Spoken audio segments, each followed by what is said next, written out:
Is he playing for you? Yeah, 45 Mate, he used to years be old. there, didn't Gav he? Salmon, go on, lad. Mate, that that sort is of set a bit mental. of a tone, and then second half, yeah, these How boys old's came he in. now? 45. Mate, he used to be rapid in, by the way. He's not rapid now, but I tell you what, some of the runs, the timing of the runs, his first touch, like the goal he scored against Droylsden was pure striker when it was one touch into his feet, bosh, off the corner. It was decent. He played in the conference though, didn't he?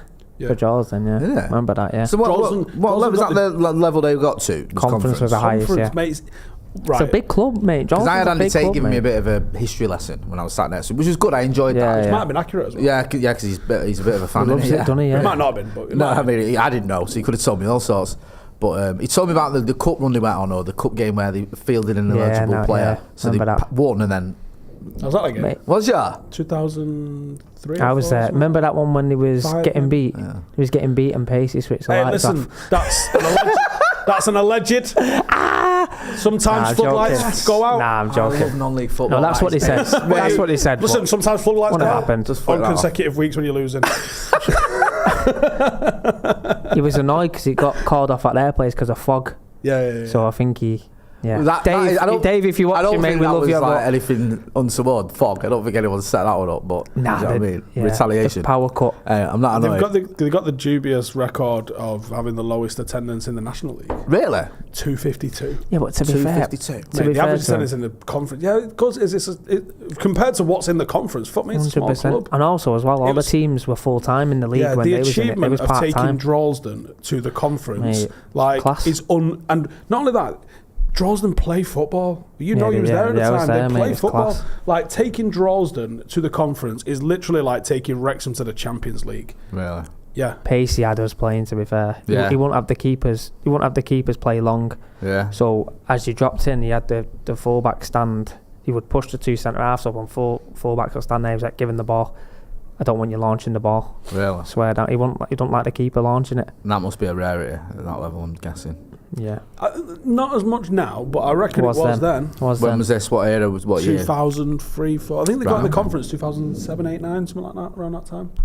Mate, the dizzy heights, eh? The conference, mate. Think about that is hard, bro. That's where Ben Foster was playing 2 months ago. I'll say this all the time, right? If you say you play five-a-side or any level, you've got someone who's playing at the conference playing with, you'll know.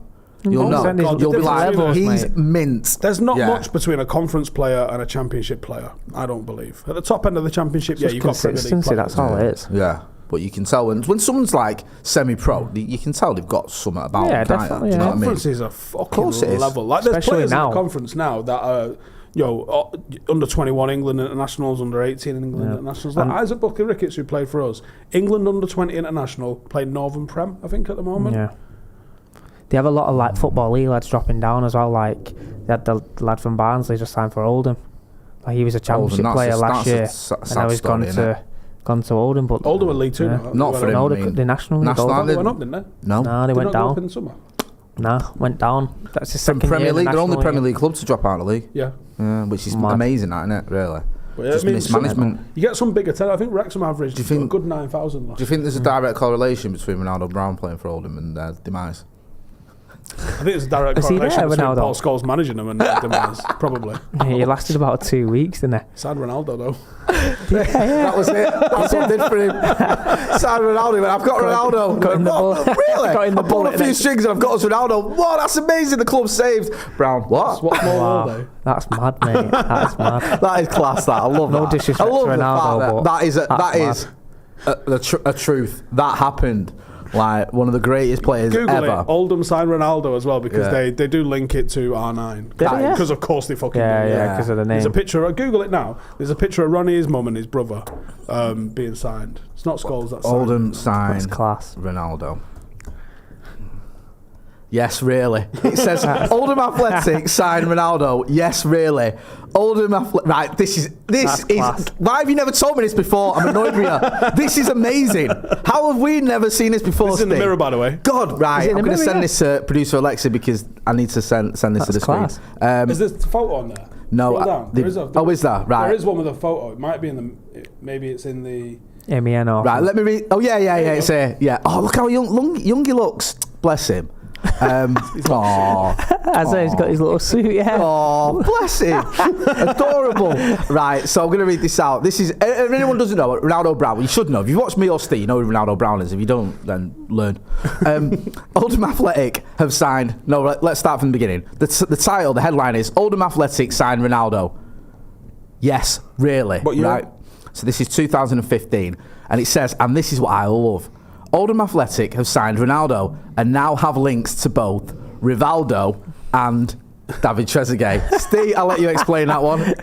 His twin brother is called Rivaldo. Yeah. Because that's unreal. Listen, his mum is a football fan. Like, I mean, that is peak football fandom. That's brilliant, man. I tried to throw that in with one of our kids. Can we name him? No. Yeah. Do you know what I mean? What about middle name? Ronaldo or Rivaldo? That's Do you know what I mean? unreal. Was not happening. Yeah, and then their younger sister is called Trezeguet Brown, who's a GB Olympic sprinter, by the way. No way. She's living in Jamaica at the moment. That's class, man. That is one. Just running about the gaff. It's a good job he's good at football as well, Ronaldo, with a name like that. No, yeah, he couldn't have been crap, could he? And this is what I love as well. Then they clarify it. Okay, it's not that Ronaldo. Is it not? And I thought it was. I thought they signed Cristiano. The likes have snapped up 16-year-old starlet Ronaldo Brown, who's named after the Brazilian World Cup goal machine. It goes on to describe him like his Real Madrid namesake. Ronaldo plays down the left wing and possesses blistering pace. So that's a bit of a So someone in the mirror's never watched football. Yeah. All right, cool. And it says he snaps up the teenager after he was released by Liverpool as he hopes to kickstart his career once again in the lower reaches of the English football pyramid. And then it goes weirder still. Ronaldo has a twin brother called Rivaldo and a sister called Trezeguet. That's unreal, that. And then the picture is just, it's ace. I absolutely love that picture. That's class. And this, I love this. An Oldham source joked, with a newsstand about to open, we thought we could make a marquee signing to mark the occasion. Hey. Bants. Hey. Good old Bants in the OL. Hey, don't you just love it? That is. How have I never? I can't believe I've known you for years and you've never shown me that before. That is mint. Yeah, that's class. To be fair. But I mean, conference level football is fucking meaty, isn't it? It's good, mate. Where was it when you was at Northern Prem? Conference North. Oh, right. Yeah. Right. Even still. Conference. I went on loan there in the Conference North, and then I went Northern Prem. Was that from Port Vale? Was you at? No, Accrington. Accrington. Yeah. Oh yeah, remember we said, didn't you? It's on your Wikipedia page. Oh, you've opened up a can of worms here now. Well, have I? Here we go. Sorry, no, but listen. After we discussed it last time, you're on the famous. Steve was on the Droylsden one. No, you was as well. but I think we both were. Yeah. Wow, I was doing that. I got left out. I was fuming. Not gonna lie. I think it might have been re-edited now, and I'm not sure. I'm not checked. It probably has, didn't it? They don't like it when normal people edit it and put things on that are true. Do you know what I mean? So yeah, it was a funny one that someone sent it us. Andrew Naka in the super chat says Springboks about to win the World Cup in your house. What's that? What does any of that mean? I'm not lying. No one in the 0161 gives a fuck, mate. Oh right, thanks. I didn't even know it was that. I didn't know what it meant. Big Dog says Dan James second best signing after Bruno because it's the only one we made a profit on after selling. Abhinav Verma says, Jay, there is a direct correlation between Ronaldo sleeping when Sancho went to meet him in the US and Sancho's tweet. I love he says when Sancho went to meet him, like that was his purpose of being in the US. He flew to the US to meet Ronaldo. Well, it was that amongst other stuff. Yeah, but there's a small matter of the United tour, but yeah, he thought he'd go and see his mate Ronaldo, and Ronaldo was too busy sleeping, which is just ace. It's just perfect story, that. You never know. This whole shit could have gone a different way if Ronaldo could have. If Ronaldo would have said, could have made him happy. Yeah, he said, like, how's it going? No, I'm not feeling this manager. Come on, man, you need to get your head down, get on with it. Yeah, could have been different. Round. Yeah, do you reckon, Ronnie? Sleeping, fucking mellow. How is he today, Ronaldo? Is he all right? Hungover. He's been delicate. I've seen the video of him. Did you show me that? I'm not grassing. He thought it was you. Yeah, I know he did. But so I'm wondering. It may or may not be your kit, man. Exactly. Yeah, Ronaldo at 4 a.m. looking a bit worse. But it's his birthday. Yeah, he went out for his birthday. It's his birthday, yeah. So. There's a video there's multiple videos doing the round. One of them was him just looking... wasted. That's not a word I would use. He just looks knackered to me when he's leathered. He doesn't look like looking worse for wear. Should we say, sitting on the floor outside a kebab shop. Oh, that's fair. And then there's another one which I've seen of him exiting a vehicle and walking like a crab. Yeah, walking sideways, proper left, just going left. One of them ones. We've all done it. Imagine he had a real job. Yeah. So his boss thought he'd punish him by taking him out for dinner. Real. I'm going to show you not to do that again. We're all going for lunch. What? That'll teach you. So people think that I'm a shouty, angry boss. No, you're not. He's not. You know what I mean? You know what I mean? You'd be a good gaffer, mate. Yeah, but it made me laugh because he does. Shouting. Yeah, now and again he'll shout, but as long as you keep a bat away from him, you're laughing. When we went to America, what made me laugh about Ronaldo is when he falls off a cliff. He falls off a cliff, doesn't he? Because like at about 10, you'd be chatting to him, you turn back to him, and he'd just be like, "Is there?" Just knackered, not even drunk, just knackered. Yeah, and he did this thing where he was trying to get used to the American time, wasn't he? So he did all these mad things of sleeping at weird time. He tried not to get used to the American time. That was it. Sorry, I got it the wrong way around. By staying on UK time. Yeah. Yeah, but that's he had the theory. If I stay on, got to acclimatise. No, yeah, but he tried it his own way. And mate, he's a madman, isn't he? Hence the reason he was asleep all the time. It just didn't work. Daft. No, he fucked it completely. And then he came back and he was like, "Yeah, I shouldn't have done that." So it's a true. Is it an actual true story? He could have met up with his mate and he was asleep. Is that like? I saw Sancho at a Players Hotel in San Diego, and I was just saying hello to like all the lads I know that was out there, kind of thing. And Sancho let on. So I've never really had that much dealing with Sancho where I know that he knows who I am or anything like that. It's kind of like we've been around but never really had a conversation or anything like that. But he said all right to us. I mean, Brandon said all right. I spoke to Marcus. Sancho's there. And he said all right, like he knew. Yeah, I said, oh, Ronaldo's here. And he went, oh, where? And I said, his room's like, it's about 20 metres away. Should we go and have a look? So he went, yeah, go on then. So we go and I'm ringing him because I can't get in his room and he's asleep. What was his reaction like when you told him? I know what it'll be, but when you told him, what was his reaction like? All right. Not bothered. Love it. To anyone else, he'd be like, wounded. And he's like, oh, man, chat to him and no. And then every time I went for a walk around the hotel, I saw Marcus and Sancho. Just every time. And it goes to the point where you go, have you seen the Mickey Flanagan thingy where you see your neighbour 4 times, then you just have to go hide? I love that. Yeah, you can't see him 4 times. It's like, gotta stop bumping into each other like this. You go, all right. And then the next time it just starts getting weird. It was like that. To the point where I'm just fucking going. That Mickey Flanagan thing where he's hiding in his house. And his missus asks him to go to the shop. He says, I can't because I've bumped into the old boy down the road 3 times. And she says, I don't know what the fuck you're on about. Go to the shop for me. Mad. That is brilliant, that. I love that. Peter Kelly says, Steve, did you hear the Barca are now selling grass trimmings from the new camp in a new shop outside the stadium for €20 to €420? Barca will sell you anything. That's strange, isn't it? Yeah. They'll sell you the shit of water if you ask for it, I reckon. Yeah. Matt G says, thoughts on the Leon Ultras addressing the players? I've had a lot of people ask me about that. Me and Ash discussed that on our pod. Did it make the cut? I don't know. Maybe not. Ash famously kicked off at Leon. He said he had 300 Leon Ultras waiting at the airport for him when he played David Everton. Really? Jeez. What happened? I mean, obviously, Savannah. Ran on the plane rapid. Yeah. That's not saying that with him, I don't know. He said it didn't affect him. He said he was kind of like, put me in the vibe for the game kind of thing. He goes, when I'm talking about it now, thinking about it now, he goes, it's pretty fucking mad that actually. That's dangerous, isn't it? Yeah, it is, mate. 300 Ultras. Not what was it for? Couple.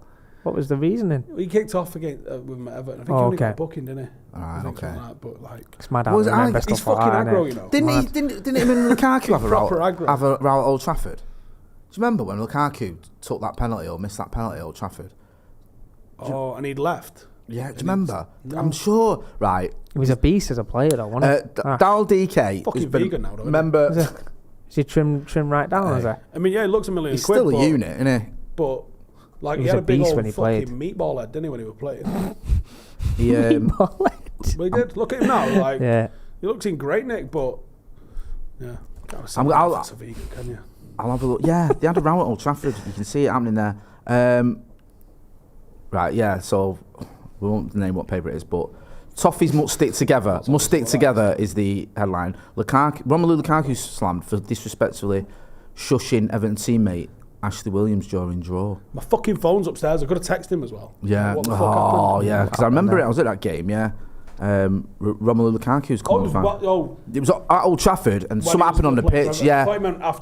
Sorry, I didn't explain it very well. I remember at the game, something had gone on with him both. Sorry, put that back up then. I missed that. Sorry. Producer Alexei. Oh, right, sound. Fucking tell us what to do. Do you know what? It's content of the dog. We've spoken about football. We've got producers telling us what to do. Hey, Jesus wept. Jay's reading The Sun, by the way. No, I'm not. Wow. Right? I am not. I am reading The Mirror. Right? He was going to show that then. He's trying to throw me under the bus here. Do you know what I mean? I'm not having it. Hashtag don't buy The Sun. Yeah, and I always say that on my news, but I don't read The Sun, even though that don't make sense. Dal DK says, has been a member of the first team for 2 months, says, nice to have something to laugh at, because being a United fan is no laugh at the minute. We spoke earlier on. No, we didn't. I'm talking rubbish. Someone in the chat said earlier on that they work for the NHS, and this is a nice way for them to relax on a Friday evening because, stressful job and all that. A girl we know has been on the channel called Amy Parkinson. It's involved in a car crash. She's raising some money for Park Hospital there, for Salford Royal Hospital. I had a little chat with her yesterday. She's doing a charity night at Hotel Football with some ex-United players, Rowetta from the Happy Mondays, all these other stuff to raise a bit of money for a good cause. So here's a little chat we had.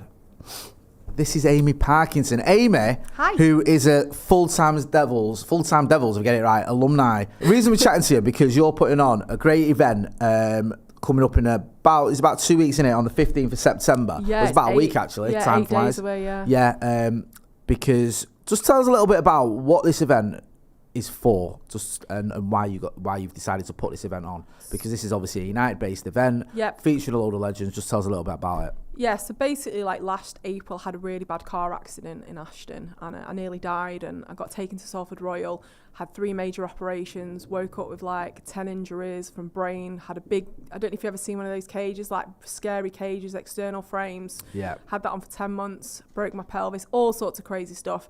I was in the TAU unit at Salford Royal for 2 months, and I was really in a bad way. They just put me back together, and they gave me the best treatment in the world. Physio, rehab, everything that you could possibly want. And I worked it out. I sat down. I was like, you know what? How much is this going to cost? It's £600 a night to stay in hospital. I was in 2 months, 36 grand. With all my operations and all my surgeries, I've probably had about 150k spent on me.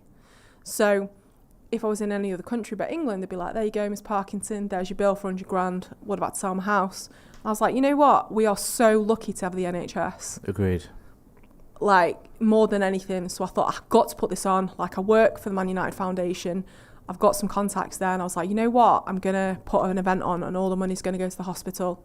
It's for a great cause, but also you've got a decent lineup as well, haven't you? Tell us about who's involved. I've got Keith Gillespie, class of 92, who's absolute legend. He's a really nice guy as well. Yeah. I've got Ben Thornley, class of 92, amazing, great man. Obviously played with Gary Neville and the best era class of 92 is amazing, aren't they?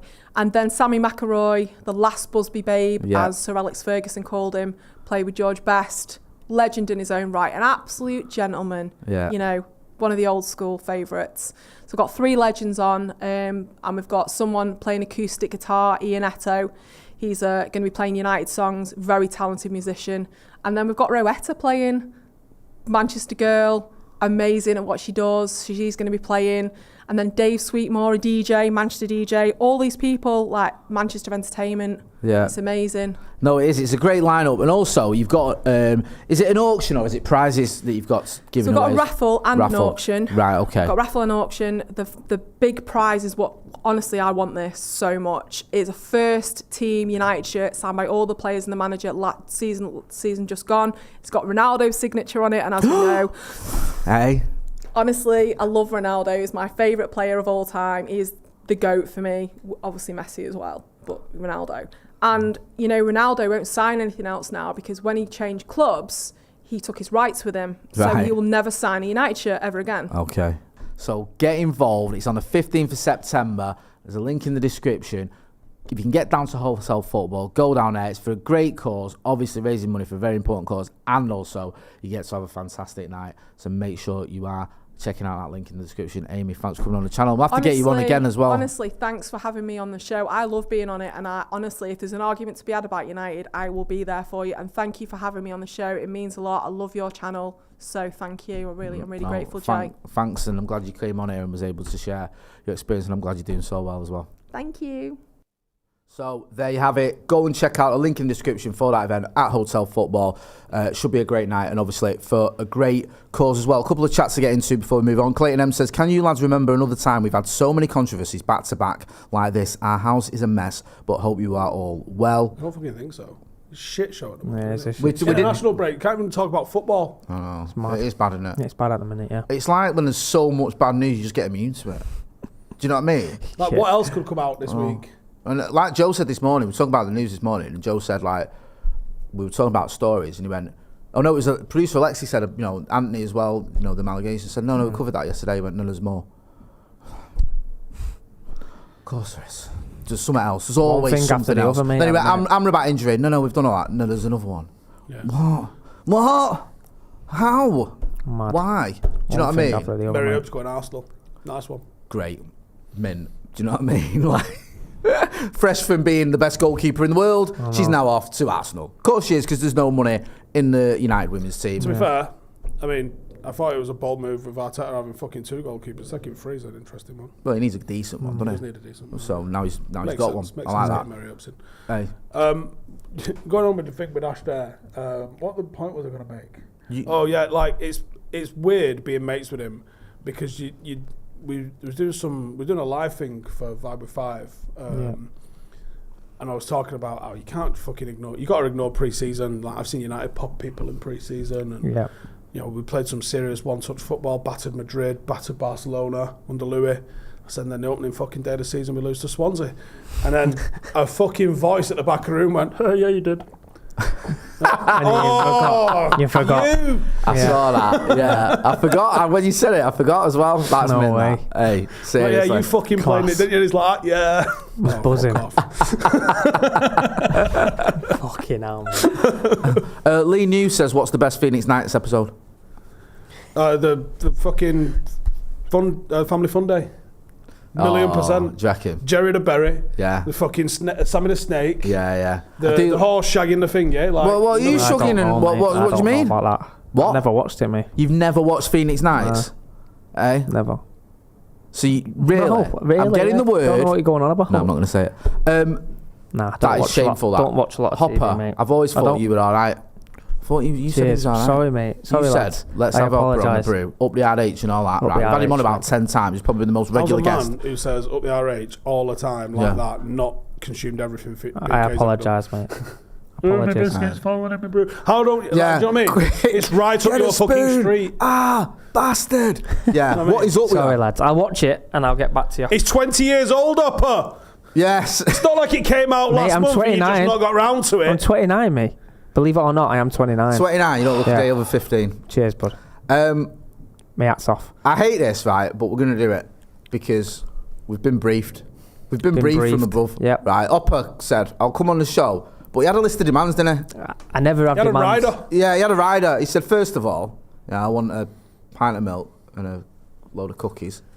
Then he said, and I want a copy of the Daily Mail, because he loves all that, don't you? Cheers, and he said also, I want to talk about football. We always talk about football. They must hate me on it. And I want to talk about coaching, because I'm a coach and all that, and I coach players. Sorry, no. Pathetic. I don't usually have any demands, but today you had demands, didn't you? I had demands today. Demands? No, it's not really so much demand. Well, it was a demand. Do you know what, right? It wasn't. Listen. The text said, here are my demands. Yeah. I arranged with you last week, yeah? I said to you, you're going to come on the Brew. And you went, no.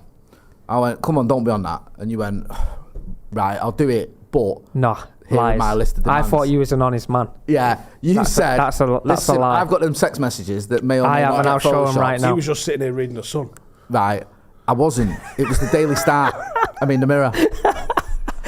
Daily Star. Me and you got off. The amount of times I stick up for you.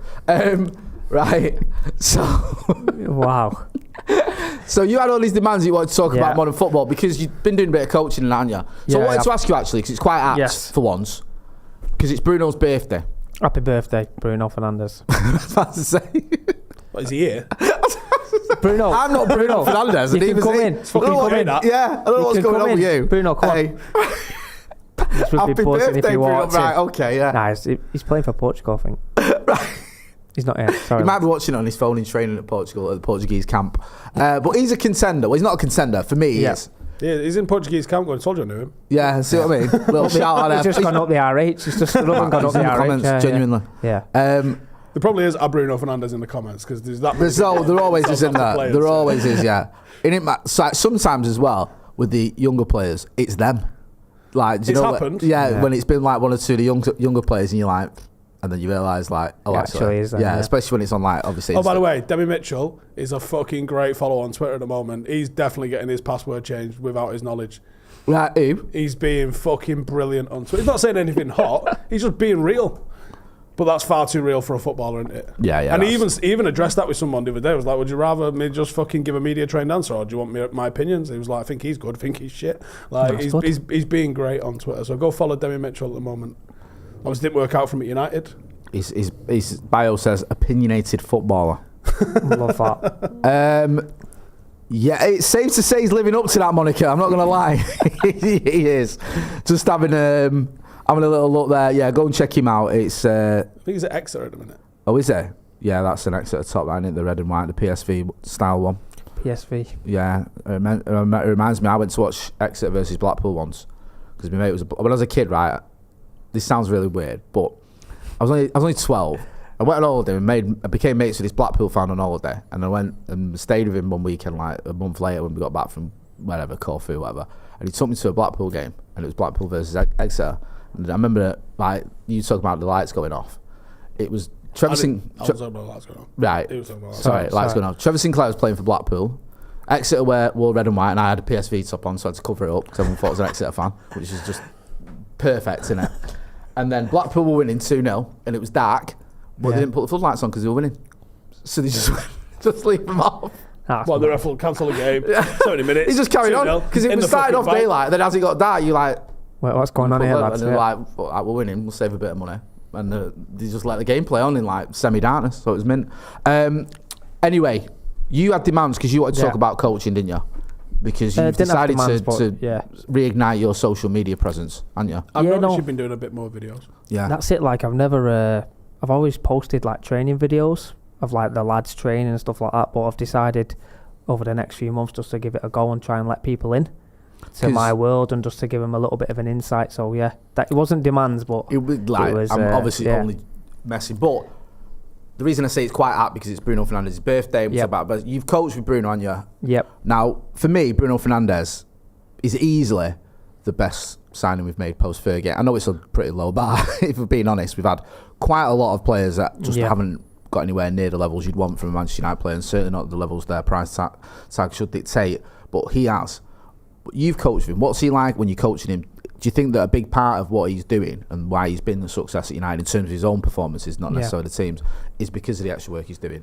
The extra work that he does is like his attitude, his applications, first draw, like his attention to detail was unbelievable. And when he got the captaincy, it didn't surprise me one bit because when he's training, he sets standards and he just wants to be the best version that he can be. When we was doing our training, he was doing shooting competitions and he wouldn't leave the training pitch until he beat the competition that was on the pitch, which was Stephen Ireland and myself. So he was partnered up with Diego Dalot and we was against them two, and he wouldn't leave.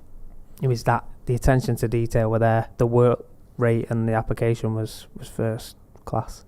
I know this might sound like a really strange question, but what's he like as a person, Bruno? He's a character, mate, like proper character, yeah. Him and Fred were close. Like Fred was, like I said, he was a proper character. The ball went over, he was going caca caca and like making mad noises, and Bruno was the same. But when it's time for work, it's work, and then when it's time to have a laugh, it's the banter's flying and stuff like that. The English is okay and stuff, but when it's time to work, I must stress like they put the graft in. And this was extracurricular, like this is nothing to come with sanction. So this is them going, look, we need to keep ourselves fit. When they first come in, it was like COVID time, so they got the programme from United, which was all like fitness-based stuff, and they come in and obviously I give them the ball work and finishing and other bits. So now it's class. Because it's great to hear that, and obviously we've spoken to you a lot about that. Yeah. You know, there's all these question marks now about certain players and whether they've got the right attitude. And when you hear that players are trying doing what they should be doing to play for Manchester United, it's what you want to hear. Brilliant, like a model professional, and like a role model for like the younger players as well. Because every young player who wants to be a footballer got to put the work in, and he's a role model and a prime example. What was the detail on the sessions you were doing? So like I said, like United to give them a program, and they just wanted like short, sharp, intense stuff. But everything that they wanted was with finishing, and it was quite funny because after we'd done quite a lot of our work was lockdown. When they come back, he was just scoring for fun, which was like, and everyone obviously texting me or whatever. It wasn't me. He was putting in the work in and stuff like that. But it wasn't because we saw fucking Fred, mate. Yeah, it wasn't. Yeah, but everyone says this though. Everyone says this. The short, sharp stuff Fred was unreal. Like Fred was unreal, probably like over 5 yards. People look at Fred, and there's a little bit of piss taking when it comes to Fred. Like, he's a little bit crap. He's a little bit this, that, and the other. I know that when you're up close with him, I bet your fucking mouth is open at how fucking short, sharp things like over like 5 to 10 yards. He's unbelievable. But that's his job. He just gets it, gives it. Like, listen, mate, if you're going to try and score from 25 yards, just stay at home, you know what I mean? That's not his game. Yeah. Like, but what it annoyed me a little bit, like, when he was at United and stuff like that, people was calling him, like, crap and stuff like that. But if you really know the game and understand the game, you know his job that he does. And it's very undervalued, in my opinion. It's very undervalued what he actually brought to the table in terms of work rate. Us as United fans, we just want, like, a midfielder who's like a Roy Keane, an enforcer who does everything. Fred's never going to be like a Roy Keane, but what he did was get about, rat around, get it, give it. And some games, United fans were saying he was like the best player on the pitch. Some games, like, you know what I mean? He loved it. You never saw him in a dry shirt. No, that's a good shout. And he would always get, and I know, like, it's cliche, and I might get a bit of shit for this, but he wore the shirt with a bit of pride, and he worked his ass off every time he put it on. If his distribution might have been shit or whatever, but at least he gave it a go. I mean, I don't even know if shit's the right word. I think it wasn't maybe the required standard to be a starter at Manchester United, but there's so many variants in that, like, and the broad spectrum of that. Like, I would imagine for most people that sit at home watching, the best player you know is the worst player Fred's seen. I imagine. Yeah. No, I agree. Yeah, like people just don't understand the levels. Like, we was talking about before about conference players and how good they are. Like, to be a Premier League player, to play in the Premier League, you have to be ridiculous. Like, your quality and that's just to be 5th to 20th. 100%. To play in the top 5, you like. People forget he's an international. He's had an 8-year Brazil career. He's got 32 caps for Brazil. Brazilian international, played for Man United, and it probably was his time to go. But there's plenty more players who should have gone that didn't. Yeah. Who I would say probably would be a little bit behind him. In my opinion, I think he's become a little bit of a cult hero, Fred, in the sense that the Ragnick era, for example, which was awful. He at least turned up. He at least looked up for it when you're looking at going, these lot can't be bothered. Well, the one thing you can never criticise him for was his effort and attitude, which I think it goes a long way. But, you know, that's the things that you should always have to play for United, and then the quality should come on top of that. The point I was trying to make is, like, for someone that gets to see him up close, that close, like, can you even describe how fucking good that person is? I'll give you a prime example to this was Elanga, Anthony Elanga. So when he come into me, honestly, I can honestly say at that time I had never seen anybody like him, like how good he was. Like, and Elanga's considered relatively basic as a forward. And this is you know, when he first come to me, I was like, oh my god, this kid, and even his mindset, you know, how he wanted to work. And at the time, he was in the under-21s at United. So obviously, he wasn't the first-team player yet. This is 2021, 22? 21, I think it was, or 20.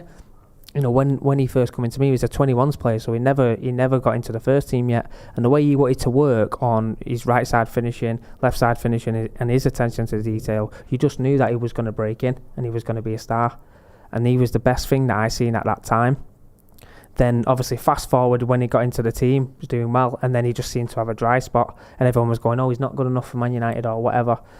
And then obviously he's moved now when he's found a new home, and he scored at the weekend. And Stamford Bridge, the winner as well, which is no mean feat. I know Chelsea aren't exactly the force they were, but still an achievement. You'll see him come into his own, and like I said, he's a model professional, and what a guy. Like, I got a message off him when he signed for Nottingham Forest saying, you know, thanks for everything. You was the first person to like really like understand and work. So it was quite a nice message. So it's good to hear that. He's a great kid. I always felt, so I'm not just saying this because you coached him, but I felt, we've spoke about it and you spoke about it, I think the way we handled Ilanga was just couldn't have been worse. Genuinely. He's been there. Like, threw him in, got a few goals, and then played him when his foreman left him, dropped Marcus for him at one point, which is just bonkers. And you're going through this period under Rangnick where everything's going wrong, and you've got a kid who you know is struggling, and you're throwing him in every week. When he got into the team and scored the goals, he just kept him in there, and we've seen it with other young players. You give him a little bit, take him out, give him a little bit, take him out, and manage him properly.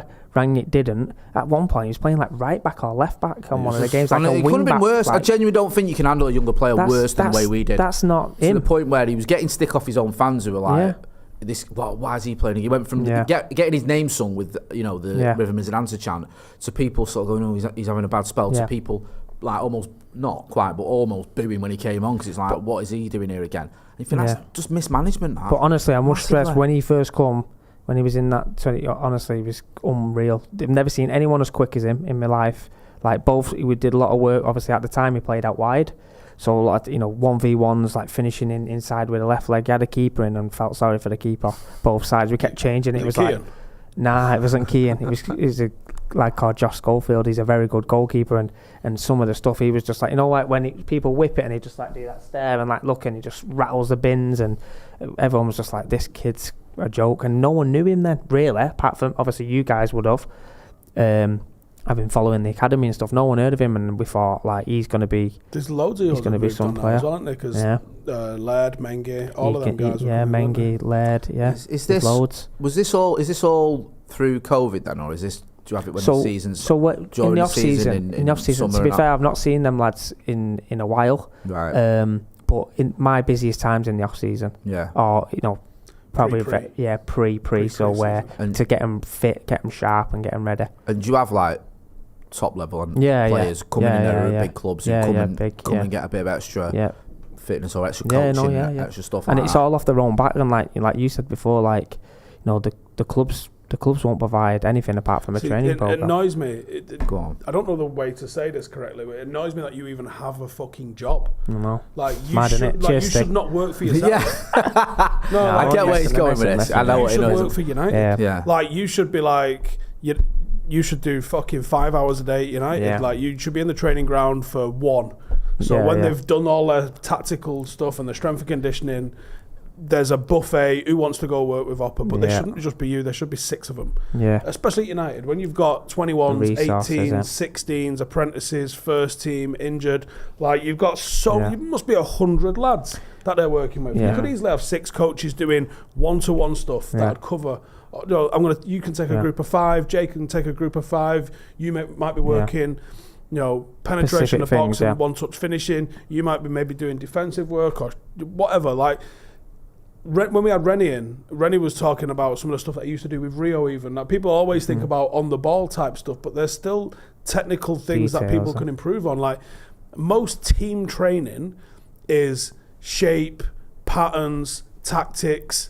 Team, yeah. If Jay's struggling a little bit with maybe playing out from the back, or Oppa's maybe struggling a little bit, maybe getting his hips the right way for final third, there is no time in the fucking program to work on that. Yeah. So there should be, for me, employees at the club. I know Rene did it at United. I don't know if that's happening currently. So I've done one of the videos on this, like why do professional players have like private coaches, and that's one of the things that I talked about is that with all the resources, all the staff and stuff like that, personal development, it does get neglected. Like lads, the professionals that I speak to, lads get like 15-20 minutes at the end with a coach, all in lines doing finishing. You need way more than that. Like, you know what I mean? You just need level, that. And even if they train with a team for 45 minutes and right, you go over there, you go and work on this, because we've noticed in games that you're getting 1v1 and you're not staying composed, you're not staying calm. Go and work over there for a bit. No football clubs seem to do it. Is this happening anywhere else though? because is City doing this or the Scousers or anyone? Do we know? I know the things you've spoken about. I know City with the academy young players, they set aside time like this. I know City do that. Of course I don't know whether United do that, but I know, having worked with the under-18s lads at City, they have that time. Right. But even though they have that time, they still see me. Yeah, you've got both, you got United and City lads. United and City lads, yeah. Really? Everton, Liverpool and that. No, that. You didn't tell me that. I thought you was here coaching United. I'm on my journey, Jay. I've got I'm on my own here. So the reason City won the treble is thanks to you. Yeah, nice one for that. I think there's a lot I think clubs could do in terms of 100%. Like, I know that a lot of agencies, Rio's agency, for example, when we've been travelling with Rio, Ash does it. Ash is a mentor for some players. I think a lot of the people that they've got in the media now are working as mentors out there. So obviously, if you're with you're a new era player, they have a bit of time. I know Anton was coming up here and doing one-to-one defending sessions with Mason Aldgate, Ben Godfrey, and Michael Keane, because they was all Evertonians. All at the same club, but also all at New Era. Right. So Anton was coming up. Yeah, because Anton Fernand's not Evertonian. So, does that even make any sense? So he was coming up and hiring. I think they were using Ryland's pitch, actually. So he was using Ryland's pitch, and he was doing Ryland's, not the fucking fellow with the teeth. Right, so... That would have been amazing. He's like, I just got a pitch. Yeah. Sometimes Everton lads use it. So the... Please Photoshop that up. Yeah, they will. I love the stuff we get sent after the brew. It's so ace. Like we get sent Anton will go and do one-to-ones with them. So obviously he's getting We Scout clips or whatever. He's looking at them and saying, right, okay, as forwards are running at you, your body shape needs to change to this, that, and the other. So I know some agencies do that. Not all agencies do it. Some might be more commercial orientated. Yeah. Some might have a bit more of that sort of stuff going on. But I've been, I think in Qatar. There was some championship players that Rio was having like Skype calls with while we were just in the other side of the room, and he's going through all these notes that he's got. He's been watching their games, brilliant. And then he's giving them that. I mean, that's a great thing if you sign with that agency that you get this as a going through all of your clips and this, that, and the other, and then giving you that sort of advice, and then obviously getting them on the training pitch and doing whatever they need to do with them. But I get that agencies want to do that because they're looking after this player. Yeah, and I get individuals want to do it, but for me, the fucking clubs if I'm running a football club and they're worth billions and these fuckers are worth hundreds and hundreds of millions, can I not get a couple of coaches 50, 60 grand a year? Of course you can. You can just fucking look after them and deliver for a while. I remember saying this years ago, and it's mental, innit? It's they're not doing that. Like these are so, just from a business point of view, these are so valuable to you. Yeah. Why are you not doing everything you can? It's like you made the point of even little things like when a player moves over here from abroad and they don't get my phone number. Yeah, like I think they've started doing that now, but up until like 2020 or something stupid, they weren't. You're just getting in and left to fend for yourself. I've got a couple of super chats. It's Eco says, who's been a member of the first team 40 months. Anyway, 1991 Cup Winners' Cup up the Paddock, good point. Jez Dead Baby says, who's been a member of the academy for 9 months, says Eric Ten Hag is in year 2 of his 3-year contract. The way things are going, I can see him not wanting to sign an extension next summer. You've got to go soon, haven't you? No, I just can't. Are you all right? I know he had my demands, mate, but one of his demands was like you've got a 45-minute limit. Joking, and then you're making me out to be a bad guy here. I'll be getting abused, mate. It'll take a lot more than me to make you out. Never mind a follow, mate. They'll be abusing me. The Hollywood star that you are, you're not a bad guy, right? Do you know what I mean? Come on, we all know that. And we got a link as well for in the description. So what was you selling anyway? You wanted to come and talk about something. I didn't want to sell it. He's winding you up, mate. Like I just wanted to let everybody know that. I have never been on a video. Podcast with him where I've had to brief him before the podcast and say, sorry mate, the RH demands these are the topics we're allowed to talk about. I only got through the first 5 pages of demands, so I didn't quite get to them. Amazingly, he went for it. I thought he's going to be able to throw it. Stevie looks after his own, mate. Droylsden stick together. Looks after his own, mate. Yeah, so he went. He can tell you about it at the match tomorrow. Yeah, 2:00, Butcher's Arms. Yeah. Who are you playing tomorrow? Wigan. What? Wigan? Wigan Town. Oh. Is that going to get a taste there? I don't know, actually. I mean, I missed the first game. I was in America for the first game that we had against them. Yeah. We beat them 2-1. And they played us on an actual rugby league pitch. Of course they did. Which looks wide but short, which I don't think did us any favours. It was the... Tough question, I know. Pilkington... Was it Pilkington's? No, Tatto Heath's. Or Ince Rose Bridge. Ince Rose Bridge it was, sorry. So Ince in Wigan, for anyone who knows it. But as you know, at the Butcher's Arms, we got a bit of a carpet. Oh, it's nice and wide. Love that. And we're going to fucking pop them. Total ball, house and ball tomorrow. Yeah. We've got a bit of a change going on tomorrow, a bit of a tactical change. You'll see. If you're there, first 15 minutes or so, come and let me know what you think about it. I don't think this is happening at non-league. I think I'm fucking revolutionary. I agree. Starlord says, Motti, what do you think about the hate Bruno gets? Out of order. Abhinav Verma says, R8 should work for United. He's bald as well. Perfect. Santa Knott says, are they bringing pies? Obviously. Are we going to bring in pies? Of course, that'll be their half-time snack. We get food after the games and that. Yeah, love that. In fact, if we've ordered that this week, we've been so fucking busy. Hope Dave has. Right. Go and check out Stretford Paddock FC to check out his game against Wigan Town tomorrow. Go and look at his own channel as well. And where can people see you and Ash chewing the fat? It'll be on 5 at 5, probably. 5 at 5. Go and check that as well. Go and check out RH Elite Coaching, I'm not just saying this because it was one of his demands that I'm contractually obligated to say this so he won't come on the Brew again. Like he said, like you've heard him talking about, he coaches some of the best players around and it's always worth checking out his videos and stuff. Good to see you back on the socials now. For having us. Spreading the word. Always a pleasure. I've seen some. Yeah? Man. That's been Ryan Hopper. That's Thank Steve you. Nelson. Up the RH. This has been The Brew. Thanks for watching.